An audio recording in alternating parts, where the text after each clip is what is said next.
présente sur Al-Oula. Bonsoir et bienvenue dans ce premier rendez-vous d'information de la soirée. Voici ses principaux titres. Ils ont porté haut l'étendard du royaume hier soir. Les U17 ont battu les États-Unis. La sélection A s'est imposée face au Mozambique. Une double performance et une seule et même émotion. La fierté, celle d'un football marocain plus que jamais rayonnant. Nous en ferons le débrief. Au jeu de la solidarité islamique à Riyad, les athlètes marocains raflent une impressionnante moisson de 10 médailles, du duathlon à la natation en passant par le futsal, le judo et le karaté. Un palmarès garni qui confirme la stature du Maroc en tant que grande nation sportive sur la scène régionale et mondiale. Enfin, vous aurez rendez-vous avec votre escale culturelle hebdomadaire. Nous nous intéresserons ce soir à une plume qui gagne en profondeur, en maturité et en audace. Ilham Azrari nous présente ce soir son troisième roman, Permission to Cry, un récit intime traversé par le deuil, la résilience et la quête de soi. Une œuvre puissante écrite dans la langue de Shakespeare, un livre qui fait des larmes un baume de guérison. Ilham Azrari est l'invité de l'escale. Bonsoir, 2 matchs, 2 victoires et une soirée qui nous a tenus tous en haleine. À Doha, les Lionceaux ont signé un exploit en majuscule en décrochant leur billet pour les 8e de finale du mondial. Après un match sous haute tension, bouclé sur un score de parité, un partout, les protégés de Nabil Baha ont su garder leur nerf d'acier au tir au but. Victoire 4-3 face aux États-Unis grâce à un Chouaib Bellarouche héroïque, auteur de 2 parades décisives.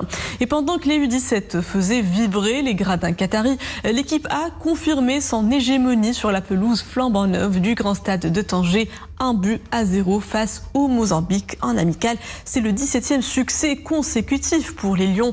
Un record mondial de victoires qui s'étire encore. Sophia Fgrod nous fait revivre les temps forts des 2 rencontres.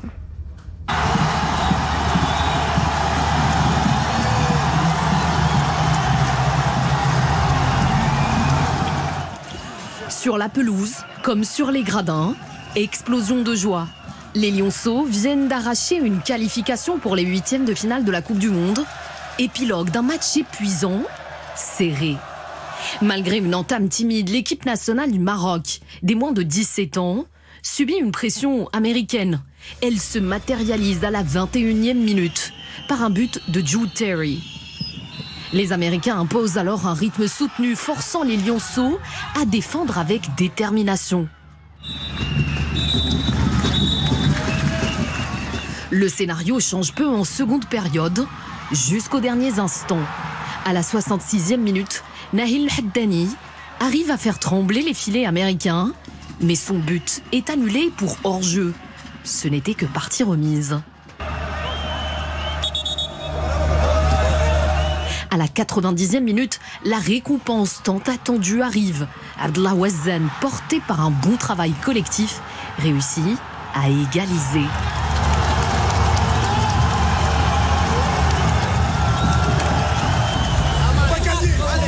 Le dénouement se joue lors d'une séance de tir au but haletante. Le gardien marocain Chouaib Bellarouche s'érige en héros, lui qui repousse 2 tirs cruciaux. Au terme de cette tension extrême, le Maroc l'emporte 4-3 et continue l'aventure mardi face au Mali. Les Lionceaux rugissent à Doha et plus tard dans la soirée, les Lions donnent la voix à Tanger.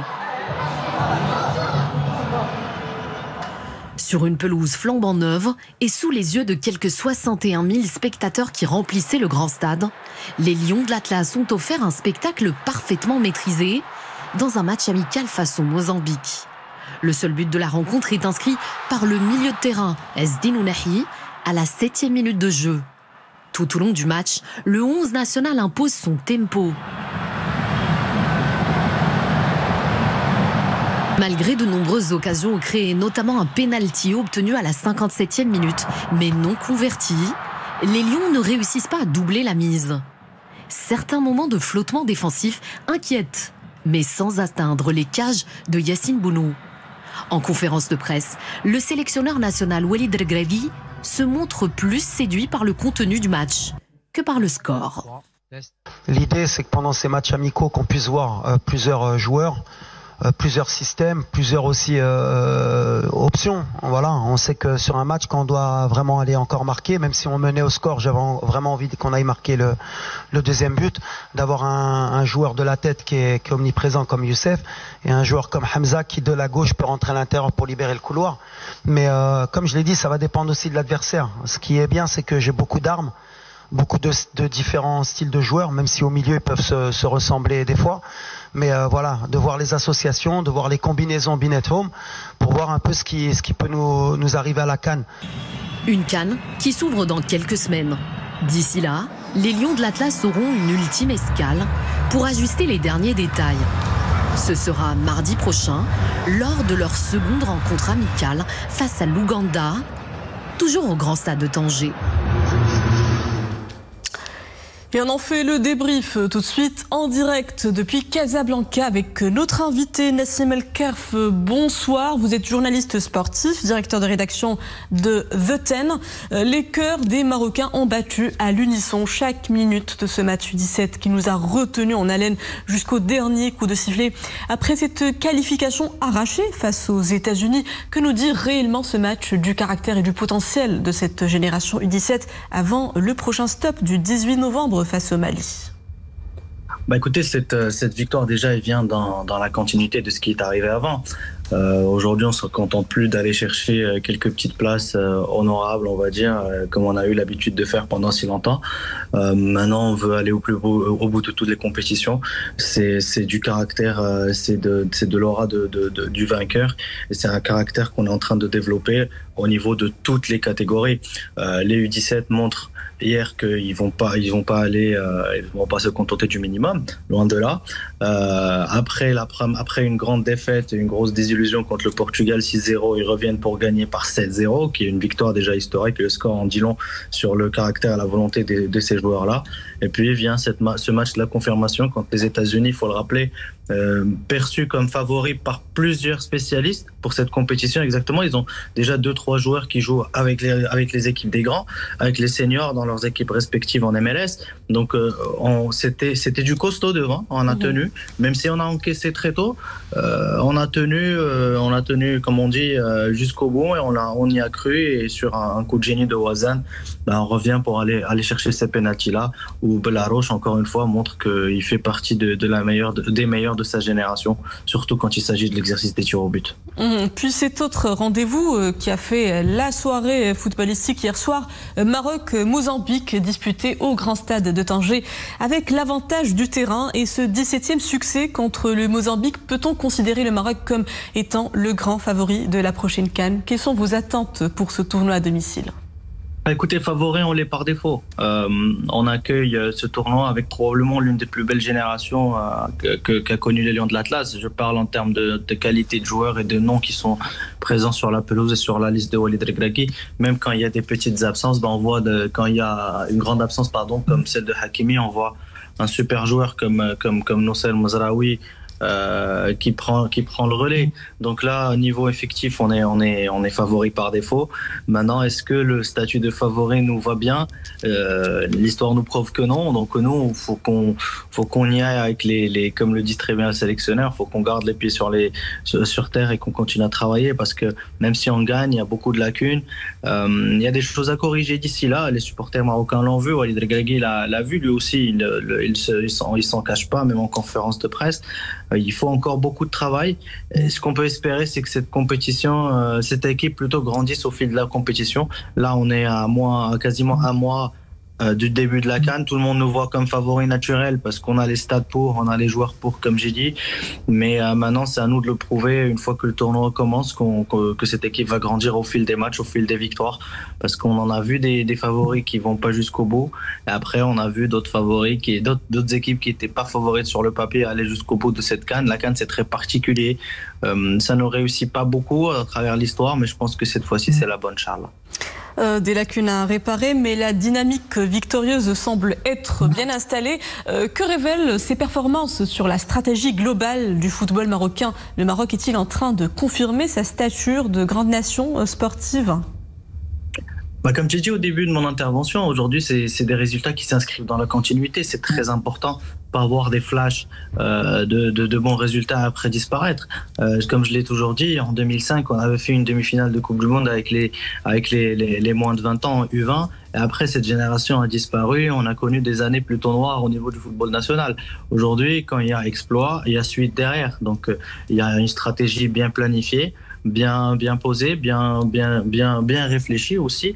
Et tout a commencé par les instructions royales. Et puis le reste a suivi. Donc maintenant, quand il y a une bonne volonté de faire, et les gens qui sont en place, c'est les bonnes personnes aux bons endroits et aux bons postes aussi, qui font que ce travail-là aujourd'hui est en train d'être dans la continuité et ne pas s'arrêter, parce qu'il ne suffit pas aujourd'hui d'avoir 2-3 bons résultats en Coupe du Monde distinctes. Maintenant, on cherche à aller chercher ces Coupes du Monde-là, et pas que les Coupes d'Afrique. Maintenant, on vise aussi les Coupes du Monde.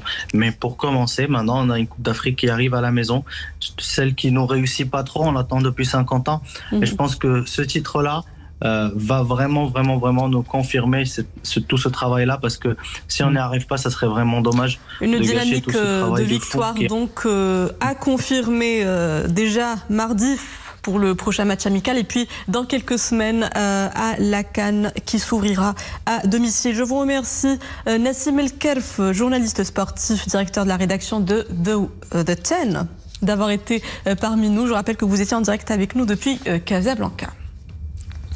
Le match Maroc-Mozambique, un vrai spectacle footballistique que vous avez pu suivre sur notre antenne sur Al Oula, comme si vous y étiez. Et c'est grâce aux moyens techniques exceptionnels déployés par la SNRT pour vous rapprocher de chaque instant de la rencontre. La SNRT a mis de grands moyens pour couvrir le match des Lions joué à Tanger. La chaîne a déployé la plus grande unité de diffusion mobile externe dite UHD OB1, opérationnelle pour la première fois en Afrique. Cette unité permet la production et la transmission des émissions et des matchs dans une qualité optimale, conforme aux standards internationaux. Une expérience télévisuelle inédite, digne des plus grands rendez-vous sportifs mondiaux.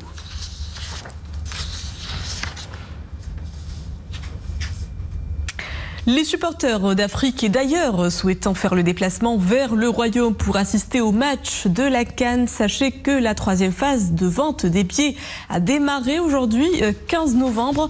Les visas gratuits sont délivrés via l'application Yalla et les billets sur la plateforme officielle de la billetterie de la CAF, ticket.cafonline.com. Réservez vos places. Dès maintenant, la demande mondiale est plutôt inédite. C'est ce que nous fait savoir le comité local d'organisation cité par la CAF.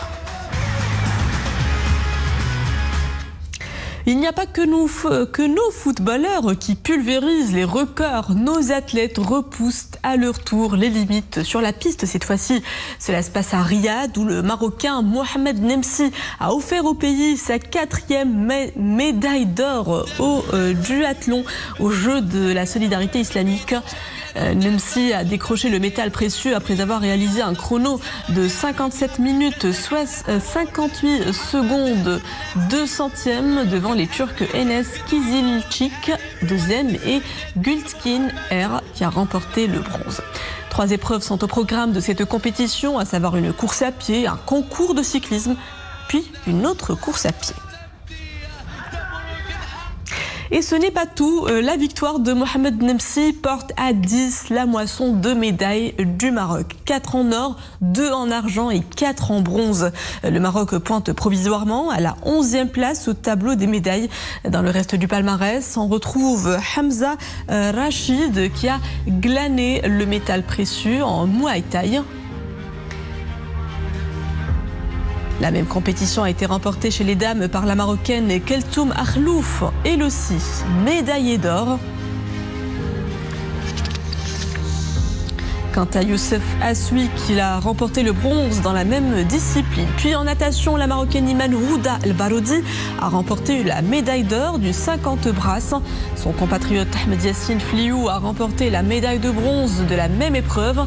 En duathlon, l'athlète Rizlan Assouf remporte la médaille de bronze qui s'ajoute à 3 autres conquêtes marocaines. Une médaille d'argent en karaté décrochée par Shaima Al-Haiti dans les moins de 55 kg et une médaille de bronze en judo obtenue par Soumia Eraoui dans la catégorie des moins de 52 kg. Enfin, le futsal, l'équipe nationale marocaine décroche l'argent en s'inclinant 5-0 contre l'Iran.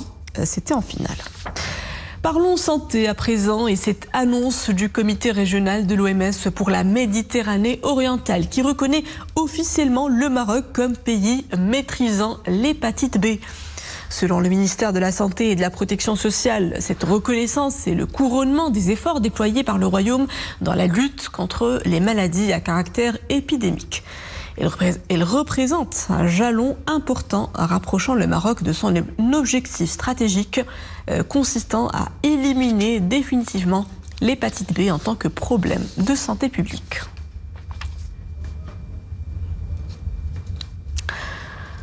Santé toujours et zoom sur cette affection neurologique qui touche de plus en plus de personnes et peut devenir un véritable handicap au quotidien. Il s'agit bien de la sciatique, cette douleur intense le long du dos jusqu'aux jambes, dans certains cas souvent causée par l'irritation ou la compression du nerf le long du corps suite à des pathologies comme l'hernie discale, l'arthrose ou un traumatisme. Cette maladie touche un nombre non négligeable de patients. Reportage à Nador, Wassim Amsoud et Zakaria Mokhnibillah. Dans ce cabinet de neurologie, cette patiente vient consulter pour un mal dont elle souffre depuis un certain temps. Cette douleur la traverse le long du dos, jusqu'aux pieds en passant par les jambes. Des symptômes qui lui font penser à une sciatique. La douleur arrive jusqu'à mon pied. Des fois, j'ai des douleurs intenses au niveau du dos. Je ne sais pas l'origine de ces maux. Je pense que cela peut être dû au surpoids. C'est pourquoi je voudrais tirer cette situation au clair.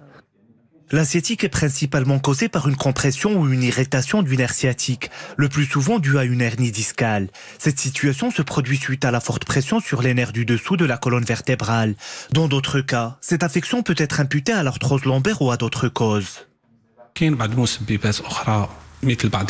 Parmi les causes de la sciatique, il y a aussi certaines fractures suite à la pression exercée sur la colonne vertébrale, certaines inflammations de type rhumatisme. Dans d'autres cas, des tumeurs ou des infections de la colonne vertébrale sont en cause, mais dans près de 90%, la cause principale est l'hernie discale. Le traitement peut différer selon les cas. Il peut se baser uniquement sur des médicaments, rééducation physique ou intervention chirurgicale. C'est le cas de cette patiente qui a subi une intervention chirurgicale pour guérir la sciatique. J'ai bénéficié d'une intervention chirurgicale il y a 2 mois. Aujourd'hui, je vais beaucoup mieux. J'ai repris la capacité à marcher, même si je ressens toujours quelques douleurs légères. La chirurgie est recommandée chez les patients qui sont dans un état avancé de la maladie, telle qu'une paralysie au niveau des jambes, une lourdeur ou des douleurs excessives. Ces situations imposent une intervention chirurgicale d'urgence. Pour prévenir la sciatique, les spécialistes recommandent de maintenir une bonne posture, de faire de l'exercice régulièrement et d'éviter de porter des charges trop lourdes. Les bonnes pratiques incluent également des mouvements doux, une gestion du stress et le fait de ne pas rester trop longtemps dans une position statique. C'est l'heure à présent de votre escale culturelle hebdomadaire. Ce soir, nous la consacrons à l'œuvre de la romancière et médecin gastro-entérologue Ilham Azrari. Une autrice qui ne cesse de surprendre par sa sensibilité, sa plume prolifique et sa capacité à se réinventer. Après l'internat et l'amour, c'est toi, elle signe un 3e roman, mais cette fois-ci en anglais. Un choix audacieux, profondément intime, Permission to Cry, comprenait Permission de pleurer, paru aux éditions Lulu Publisher aux États-Unis. Un voyage littéraire où la fiction se mêle au vécu propre de l'écrivaine. Une œuvre où les mots tentent de penser l'une des blessures les plus universelles, la perte d'un parent, en l'occurrence le père. Permission to Cry, une introspection qui dépasse les langues et les frontières. Une œuvre sincère qui aborde également la mémoire et la thématique de l'immigration à travers une jeune héroïne, Mona, qui se réveille un dimanche à Londres et elle ne se souvient plus de ce qui s'est passé la veille.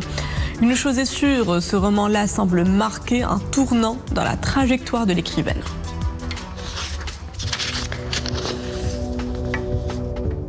La romancière et médecin gastro-entérologue Ilham Zrari, que j'ai le plaisir de recevoir sur ce plateau. Bonsoir et merci d'avoir accepté notre invitation. Merci à vous de m'honorer encore une fois par cette invitation. Alors après l'internat et l'amour, c'est toi, vous revenez ce soir avec votre 3e roman que vous avez cette fois-ci choisi d'écrire en anglais. Comment vous avez éprouvé le besoin d'écrire dans la langue de Shakespeare ? Alors c'est un besoin qui, pour être honnête, est venu d'abord en commençant à lire la littérature anglaise, et la littérature en anglais parce qu'elle n'est pas toujours anglaise, et en découvrant un petit peu d'autres approches et d'autres facettes de la langue. Donc c'était une sorte de déclic. Le fait de lire, ça m'a donné envie d'écrire en anglais. Autre chose, ce sont en fait les lieux où se sont passés les premiers instants d'inspiration qui étaient en Angleterre. Et à vrai dire, c'était beaucoup plus une aventure, un essai. Et je suis bien contente aujourd'hui d'avoir osé cette expérience. Et on sent dans ce roman quelque chose d'extrêmement intime. Pour lui donner corps et âme, vous vous êtes inspiré de votre propre histoire, la perte soudaine de votre père, Allah yarhamou. Cette douloureuse disparition a été pour vous un catalyseur d'écriture ? Tout à fait. Alors pas tout de suite. Peut-être c'est avec le temps, en essayant de digérer, en essayant de faire le deuil, que m'est venue cette idée de rendre hommage d'une part à cette personne en narrant, même si c'est un récit imaginaire et fictif, rendre hommage à l'amour que j'ai vers ce parent. Mais il y avait aussi une autre raison, c'est que le décès de mon père, Allah yarhamou, est survenu en plein confinement. Et donc c'est un moment que nous avons vécu dans le confinement extrême sans funérailles. En isolation. En isolation et sans le confort qu'apporte le soutien social, familial et émotionnel d'habitude. Et j'ai voulu créer des funérailles, les funérailles que je n'ai pas eu droit à avoir à travers le récit fictif. Et honnêtement, c'est pas n'importe quelle funéraille, c'est les funérailles marocaines. Dans notre culture, je voulais rendre hommage à ce moment et à l'importance de ce moment que je n'ai compris que parce que je ne l'ai pas vécu quand il fallait. Donc il y a des funérailles fictives dans l'histoire. C'est pour moi une façon de combler ce manque qui est resté un peu vide du fait de ne pas l'avoir vécu. Donc des funérailles fictives, bien évidemment. Après la perte d'un être cher, les larmes sont l'expression normale du chagrin et de la douleur. Le titre de votre roman, Permission to Cry, renvoie d'ailleurs au pouvoir des larmes. Mais pourquoi avez-vous décidé de joindre le mot permission à l'acte de pleurer quand l'héroïne traversait son deuil, justement ? Alors, en effet, je le dis comme écrivaine et aussi comme médecin, le fait de pleurer est une soupape émotionnelle et même biologique, naturelle, pour favoriser la guérison de toutes sortes de blessures. J'ai ajouté permission parce que dans le monde d'aujourd'hui, de plus en plus, on fait l'éloge d'une certaine force, entre guillemets, une certaine façon d'être où le fait d'exprimer ses émotions, le fait de se montrer vulnérable, le fait de pleurer, est presque vu comme une faiblesse. Et ceci est un appel, ou plutôt un rappel, parce qu'au fond de nous le savons, notre corps le sait, notre société le sait. Se donner une pause pour pleurer, pour faire le deuil, pour penser ses blessures, juste pour exprimer ses émotions. C'est libérateur. C'est humain, c'est naturel. Il n'y a ni force ni faiblesse là-dedans. C'est tout simplement humain. Et il faut se donner la permission de le faire dans un monde où parfois la recherche de la productivité maximale nous oblige à le freiner de temps en temps. Il faut se donner la permission. Justement, au fil des pages, vous abordez également une douleur silencieuse, justement la manière dont nous essayons de combler nos vides émotionnels après la perte d'un être cher, notamment d'un père. Finalement, votre livre est une invitation à une introspection pour mieux se connaître, mieux identifier ses fragilités et peut-être même les accepter. Tout à fait, et en particulier dans ce roman-là, c'est l'impact de la relation père-fille sur le personnage de la femme adulte. Donc il y a des comportements que va découvrir cette héroïne qui finalement ont une explication bien simple et bien bien simples, tout simplement, qui ont pris origine dans ces premiers contacts et attachements père-fille. Et ce ne sont des choses qu'on ne réalise qu'à travers l'introspection, qu'à travers le rappel. Le travail sur soi. Et c'est que comme ça qu'on arrive à l'acceptation. La ville de Londres, vous l'avez dit, est omniprésente dans votre récit. Vous avez vous-même séjourné au Royaume-Uni pendant une certaine période de votre vie. Et c'est d'ailleurs au cours de ce voyage-là que vous avez commencé à écrire ce roman. Cette expérience loin du Maroc vous a-t-elle montré comment les Britanniques surmontaient leur deuil? Alors oui. Et ce que j'ai envie de dire, cette expérience en Angleterre, hors du Maroc, ça m'a beaucoup plus permis de voir le Maroc autrement, plutôt que d'observer le comportement anglais proprement dit. Donc je n'ai réalisé et je n'ai donné de l'importance à nos coutumes et traditions qui justement nous donnent la permission de nous exprimer émotionnellement, nous donnent la permission d'être... Exactement.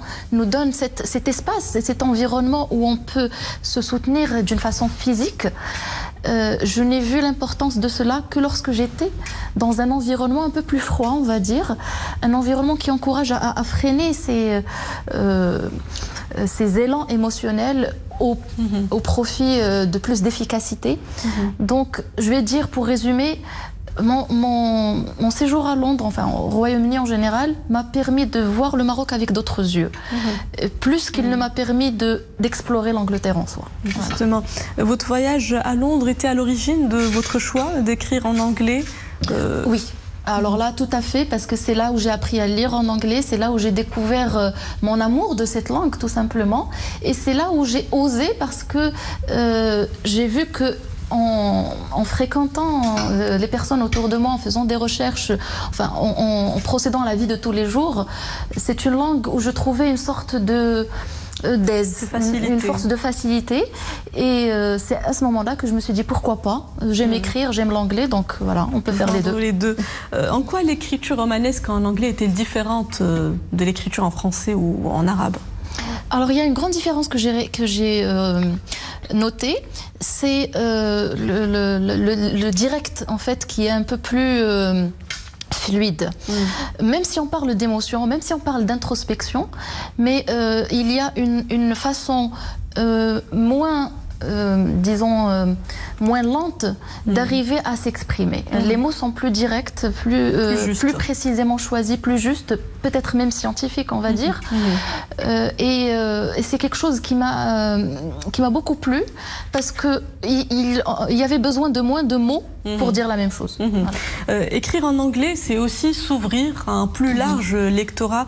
C'était un choix assumé pour vous d'aller à la conquête d'autres lecteurs partout à travers le monde, l'anglais étant une langue universelle?